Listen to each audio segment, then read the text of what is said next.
So today I'm feeding my chickens something new again. I found some old puff pastry uncooked dough in the back of my fridge today. And God knows how old it was. It was not looking pretty. So I threw it in the air fryer, cooked it up, puffed up pretty nice, and let's see if the chickens like it. Sweeties! Chickies!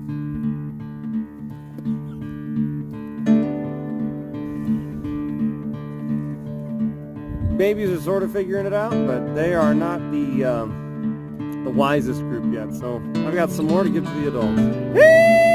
Chickies!